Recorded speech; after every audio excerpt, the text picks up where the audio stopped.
Olá, aqui estou eu, Juan Berandt. Estamos no dia 8 de dezembro de 2024, uma data bem especial. E aqui eu sempre falando de psicanálise, filosofia, sociedade.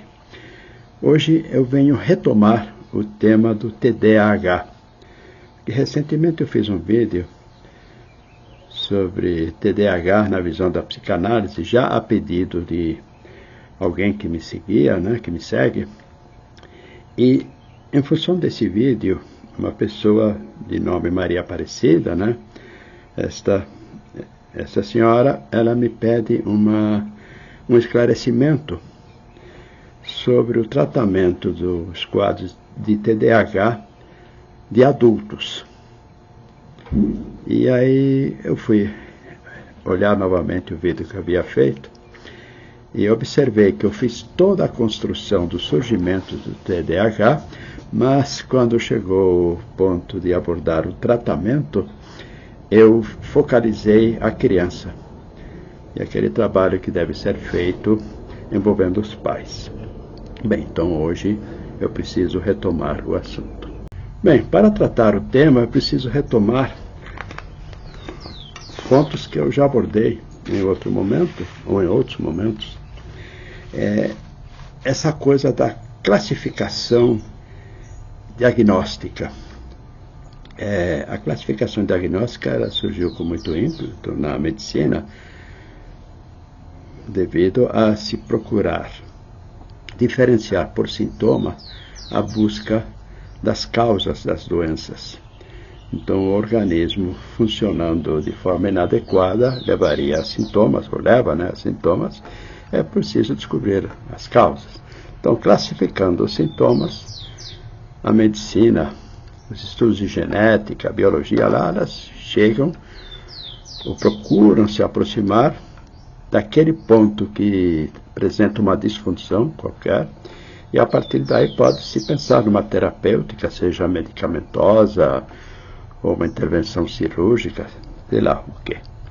Bem, esta forma de conduzir a pesquisa dentro da medicina, dentro da biologia, ela acabou influenciando a psicologia. E aí surgiu um problema bastante interessante a gente pensar, é que a psicologia ela se reduz tremendamente se ela for pensar como a medicina. Por quê? Porque nós não podemos categorizar as enfermidades, vou usar esse termo, psíquicas, tendo uma marcação corporal, por uma disfunção corporal, pelo menos em todos os casos. O que acontece? Quando se fez essa passagem, pode-se dizer que se começou a procurar uma disfunção na mente. Ora, mas nós que trabalhamos com uma psicologia profunda, que é a psicanálise, alguma equivalente, nós procuramos muito mais que algo da mente. A mente a gente vê muito como uma abordagem que se situa no campo do pensar. E poderia se pensar até topologicamente com mais segurança, pontos centrais nas funções de pensamento. Bom, então ali nós estamos nos aproximando da medicina. E a psiquiatria, claro que ela, como vindo da medicina, ela pensa assim. Então, está lá uma origem qualquer e ali, então, os sintomas estariam sendo originados de uma disfunção qualquer naquele sistema que não escapa da fisiologia.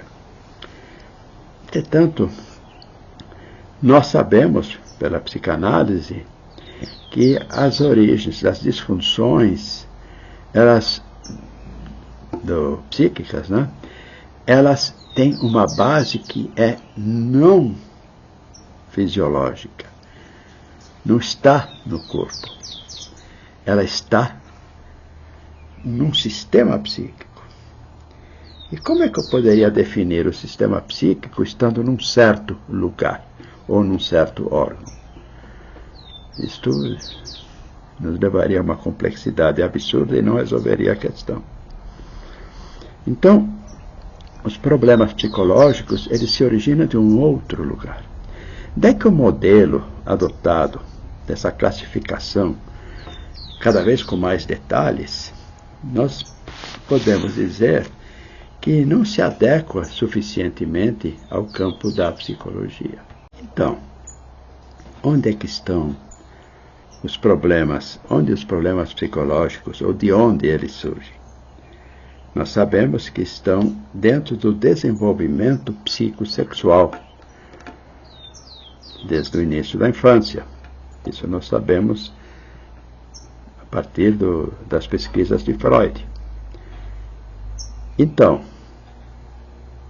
nós hoje sabemos o quanto, já se sabia com Freud, hoje sabemos mais ainda o quanto os vínculos familiares têm papel fundamental no desenvolvimento de uma saúde mental ou de problemas no campo da saúde mental.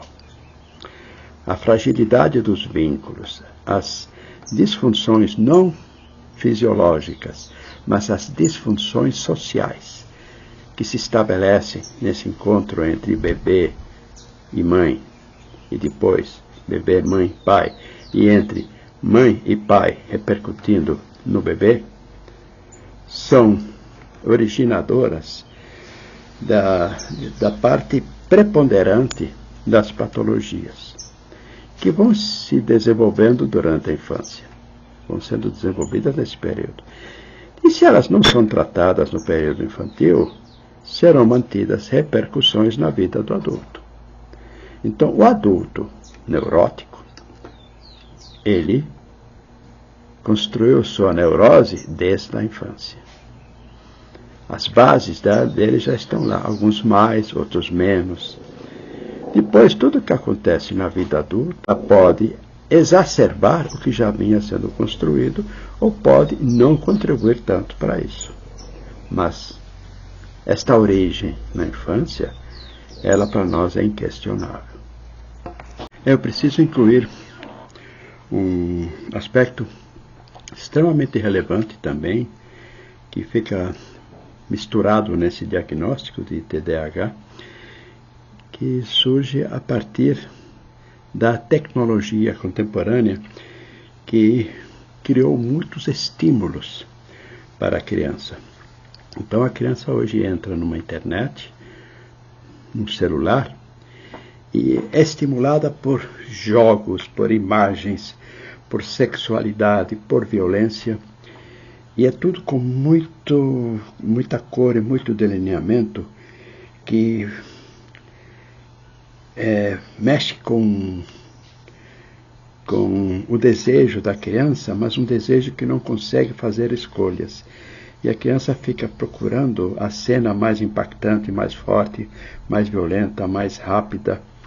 Isso também está no bojo de um excesso de estímulos. Então, esse excesso de estímulos, precisando preencher o tempo que os pais não querem disponibilizar para o cuidado dos filhos, leva a preencher a falta desse modo. Ou seja, são excesso de estímulos preenchendo a falta. A consequência disso, então, é grave, porque a criança não quer mais buscar o ambiente da tranquilidade que seria propiciado pela presença da família, e sim quer fugir para esses estímulos. Daí, com essas construções modernas em que a criança fica isolada no seu quarto, com o seu celular, o seu aparelho televisor, onde projetam essas coisas todas, isso também faz com que ela se ausente do ambiente familiar e procure esses espaços.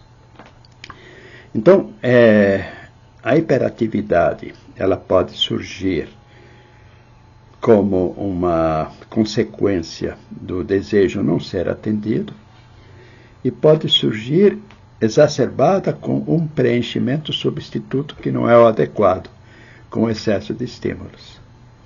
E olha, estamos só no começo, porque a tecnologia ela é terrível. Ela está criando cada vez gradativamente imagens mais impactantes. Nós deveríamos retirar esse excesso de imagens do campo de atenção das nossas crianças. Deveríamos voltar aos velhos tempos de contar histórias, de conversar. A criança é naturalmente curiosa e isso é normal, ela tem curiosidade, ela precisa se apropriar da realidade. Então, quando você oferece excesso de estímulos, você exacerba esse processo. Nós deveríamos voltar aos velhos tempos da família reunida, contando histórias, conversando, fazendo alguns jogos entre pais e filhos. Mas não é isso que acontece. Ou fica cada um no seu canto, então não se trabalha os vínculos da forma positiva, ou então estão no mesmo espaço, mas cada um olhando sua tela. E cada tela estimula de algum modo, tanto que se faz essa escolha, se olha para a tela, no lugar de olhar para o outro. Então, parece que hoje a criança só é considerada boazinha se ela não enche o saco. Isso é para a maioria aí que a gente tem visto. A criança que pergunta, que perturba, que quer saber, que quer brincar, que quer escutar uma história, essa incomoda pais que querem se ocupar também com seus estímulos. Ficam procurando estímulos. Então, existe também esse aspecto. Se os pais procuram estímulos, por que a criança também não vai procurar estímulos? E é irritante a gente ver num restaurante, os pais levam os filhos e dão um celular para cada um. Não estão formando uma família organizada, ordenada. Então, naquele vídeo anterior, eu informei que esses problemas que têm essa origem, eles precisam ser tratados na infância juntamente com uma intervenção junto aos pais. Isso é essencial. Não há como trabalhar em psicanálise da infância sem envolver os pais. Nesses atendimentos, nós somos convocados a olhar para a forma que a família lida com a criança e a forma que o par, mãe e pai, lidam um com o outro. É esse trabalho que vai dar respaldo ao que fazemos com a criança. Senão a criança vai ter que se ajustar sozinha, sem um suporte dos pais. Mas ela vive, ela se estabelece, ela tem segurança somente se os pais lhe dão essa estabilidade, porque é a estabilidade que ampara. Bom, agora é preciso começar a responder a pergunta da Maria Aparecida. Então, a criança que não recebeu o tratamento, ou não recebeu o tratamento adequado, não foi possível por algum motivo, ou essa família não conhecia as possibilidades de um tratamento. Daí surgiu um adulto que poderá vir me dizer que é portador de TDAH. É essa a pergunta dela. Como é que a gente vai intervir?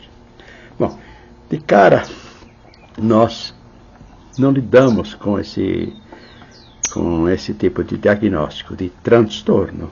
Na psicanálise, nós vamos ver esse quadro como algo da neurose e estamos vendo que este adulto nos traz duas coisas. Um diagnóstico, que muitas vezes a gente questiona. Porque hoje tudo é diagnóstico, tudo é laudo, e as pessoas adoram dizer que são isso, são aquilo. Como se laudo resolvesse qualquer coisa. Elas saem ostentando um laudo e dizem que são TDAH, por exemplo. Não se faz absolutamente nada com isso, a não ser ir num psiquiatra tomar um monte de coisas que ficam inibindo a vontade e dando sensações de alívio que não resolvem, porque essa medicação não cura, né? Ela contém, ela inibe. Então não vai ser solução. Se fizer uma prática comportamental, a pessoa talvez consiga fixar a atenção, mas mesmo assim o seu desejo não vai estar atendido. Ou seja, a sua neurose talvez até piore. Porque o desejo que está por trás dessa leitura, desse transtorno, é que precisa ser reconhecido e pesquisado. Então, se o adulto me chega com um quadro desses, o que eu sei? Absolutamente nada com o laudo que ele me traz. Não sei absolutamente nada com o diagnóstico que ele me traz, porque eu só sei que tem um déficit de atenção e é hiperativo. E daí? Então precisamos começar com ele um tratamento psicanalítico. O tratamento psicanalítico, ele não procura os focos pensados pela psiquiatria. Essa coisa do transtorno tal, então vamos fazer esse tipo de intervenção, tal exercício ou tal medicação. Não. Nós queremos o sujeito inteiro trazendo-nos sua história, em que ele não conseguiu fixar a atenção em qualquer coisa, em qualquer pessoa, em qualquer situação, porque ele trazia um sofrimento anterior a isso. Os desejos infantis dele não estavam recebendo o devido retorno dos pais, do ambiente. Ele não encontrava pontos para projetar seu desejo. O seu desejo ficava o tempo todo no ar, circulando para pontos alternativos que não poderiam suprir o desejo, que nem ele próprio sabe, que a gente vai ter que trabalhar com ele para encontrar. Hiperatividade, uma boa saída para quem não consegue fixar atenção em nada. Ele fica hiperativo preenchendo o tempo, com movimentos, fazendo qualquer coisa. Quem faz qualquer coisa não faz nada. Quem se dedica a muita coisa não aprofunda nada. Então nós vamos trabalhar com ele justamente esse reencontro. De onde, em que momento da sua história infantil, ele ficou com demandas bloqueadas. Porque este ambiente familiar não atendia. E a gente vai encontrar, invariavelmente, alguma coisa na formação da família. Nos vínculos com mãe e pai e entre os pais. E essa criança ali, perdida, querendo alguma coisa que não lhe era entregue, vamos dizer assim. Não estou falando de coisas no sentido material. A hiperatividade já é uma outra consequência, né? Ficou hiperativa porque precisava procurar alguma coisa. Então, no processo analítico, esta pessoa vai poder voltar para o seu passado, para a sua infância, para seus vínculos familiares. Vamos aprofundar isso tudo.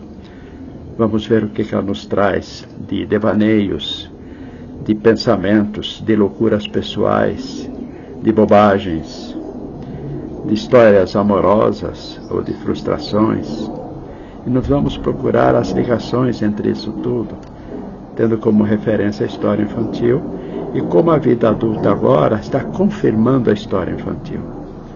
De algum modo, ele está se repetindo na vida adulta, porque se ele é TDAH adulto, ele era com certeza TDAH infantil.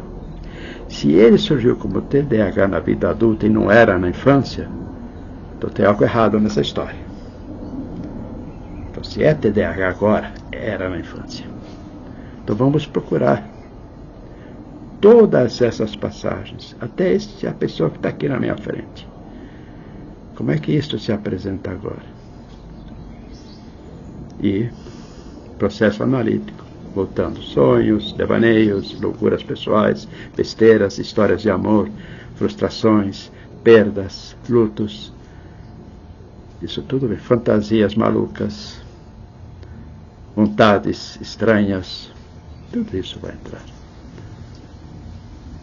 Mas normalmente essas pessoas vão trazer lá no fundo, uma falta. Essa é a grande questão nesses quadros. Uma tremenda falta de algo inominável. Quando chegarmos próximo dessa falta de algo inominável, é como se ali surgisse um novo momento do processo analítico. Um percurso de aprofundamento, para chegarmos onde for possível. Quanto mais nos aproximarmos de um núcleo, que não dá para se saber o que é, mais aliviado poderá estar o sujeito e mais livre de certos sintomas que ele mesmo não sabe explicar. Ele só sabe que nada lhe interessa e que ele não se fixa. Ele precisa tratar isso, porque isso aí leva muito a histórias de fracasso, que são horríveis, como que corroborando uma história de fracassos, de frustrações. Ainda quero tecer um comentário aqui sobre a questão dos likes no YouTube. Eu nunca fui de pedir likes e de repente fui pedir likes. E isto aumentou minha visibilidade. Por que eu pedi likes? Porque o YouTube é movido por likes. E uma pessoa aí mandou me criticando porque eu pedi likes, dizendo que não tem que pedir likes, tem que simplesmente apresentar seu trabalho. Então eu digo a essa pessoa e outros que possam pensar assim, que eu não estou pedindo like para querer que vocês gostem de mim, não é por isso. É que se um canal não recebe likes, o YouTube não o disponibiliza com facilidade para pessoas que estão na rede. Então é essa a função do like. Poderia ter outro nome. Podia ser um PPP, alguma coisa assim. Pronto, não seria like. É uma sinalização de que tem gente assistindo e que quer ver novamente alguma coisa da mesma pessoa ou do mesmo canal. Então, aviso essa pessoa e outras que possam pensar assim, continuo pedindo likes para que meus vídeos sejam disponibilizados. Afinal, o meu trabalho é bom, então merece não ser aprovado com like, mas merece ser divulgado. Bem, para encerrar, disponibilizo meu WhatsApp 619-9643-1886. Estamos aqui oferecendo psicanálise, psicoterapia individual, casal, família. Damos formação de psicanalistas, análise pessoal, supervisão e cursos de psicanálise. Então, muito obrigado. Até uma próxima.